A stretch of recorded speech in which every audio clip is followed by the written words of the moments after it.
है गोलकुंडा फोर्ट। यहाँ से जो पूरा व्यू दिख रहा है वो पूरा हैदराबाद है। ये गोलकुंडा फोर्ट 1143 में काकतीय डायनेस्टी द्वारा बनाया गया था। जो पहले राजा थे उन्होंने इसको बिल्ड किया था और इस पे और भी राजाओं का अपना एक हक बनाया था इस पे। लेकिन अब जैसे कि लोग यहाँ पे घूमने आते हैं और यहाँ की अभी कुछ चीज़ें ऐसी हैं जो मतलब उसमें लगता है कि यार यकीनन कुछ डिफरेंट था पहले। वही आपको आज की इस वीडियो में दिखाएंगे। होता क्या है कि जब हम यहाँ पे क्लैपिंग करते हैं तो वो 600 मीटर दूर तक सुनाई देता है। बहरहाल अगर से आप क्लैपिंग करते हैं तो उसकी जो एक वेव होती है वो एक ही डायरेक्शन में जाती है, तो ये बहुत ही बड़ी चीज़ है और पीछे कहीं भी सुनाई नहीं देता। ये अभी मेन गेट से हम अंदर जा रहे हैं और यहाँ पे बहुत सारे लोग क्लैपिंग भी कर रहे हैं। क्लैपिंग वो देखना चाहते हैं कि ये चीज़ें हकीकत में हैं या नहीं है। अगर आप आओगे तो आप एक बार ज़रूर करना, आपको यकीनन इस पर विश्वास हो जाएगा। लेकिन ये जो पूरा महल दिख रहा है ये बनाया गया है चूने से। एक चूना होता था पुराने ज़माने में जिसकी जगह अब सीमेंट को यूज़ किया जाता है, लेकिन उसको एक चूने से बनाया गया है। और इसमें बहुत बताया जाता है कि इसमें बहुत सारी चीज़ें मिक्सचर होती है, जैसे गुड़ वगैरह और दाल वगैरह कुछ मिक्सचर होता है, फिर जाके इसको मकान को बिल्ड किया गया है। क्योंकि जो गुड़ होता है उसमें जब वो चूने के साथ मिलता है तो वो बहुत पक्का कर लेता है, उसे तोड़ना नामुमकिन होता है। तो इस वजह से ये बिल्डिंग आज भी कायम है। इस महल के अंदर एक गेस्ट रूम है जहाँ पे आप धीमी से बात करो लेकिन वो 35 की डिस्टेंस में पूरी आवाज़ सुनाई देती है।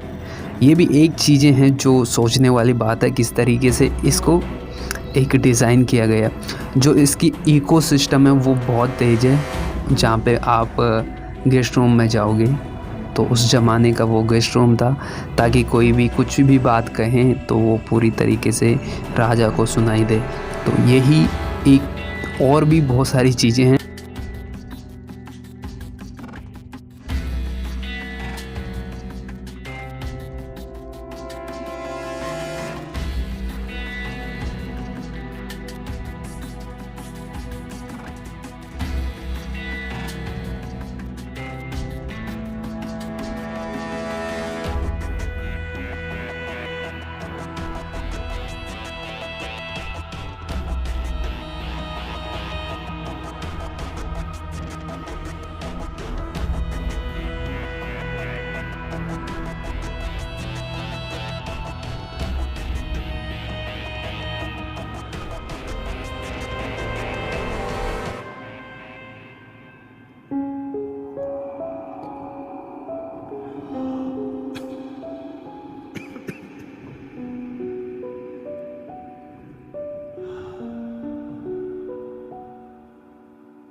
सबसे पहले तो गोलकुंडा का नाम गोलाकुंडा था, अब इसका नाम गोलकुंडा है। गोलकुंडा मतलब एक राउंड हिल, गोल कुंडा, कुंडा मीन्स हिल्स, पहाड़, तो इसी के बेस पे इसका नाम बनाया गया। तो अब इसकी जो डिज़ाइनिंग है आप देख रहे होंगे, कहीं भी दरवाजे नहीं है। पहले ज़माने में कोई दरवाज़ा नहीं होता था, और जो मेन गेट होता था वहीं पे दरवाज़ा होता था, वहीं पे एक गेट होता था, अंदर कोई भी दरवाज़ा नहीं होता था। यहाँ सिर्फ और सिर्फ एक पर्दा डाल देते थे और पूरी सेना, प्रजा, राजा जो भी है सब इसी महल में रहते थे। यहाँ की और भी ख़ास बातें हैं।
अगर आपने वीडियो यहाँ तक देखा है तो थैंक यू सो मच। आप एक कमेंट भी कर सकते हैं कैसी लगी ये वीडियो, और शेयर भी कर सकते हैं।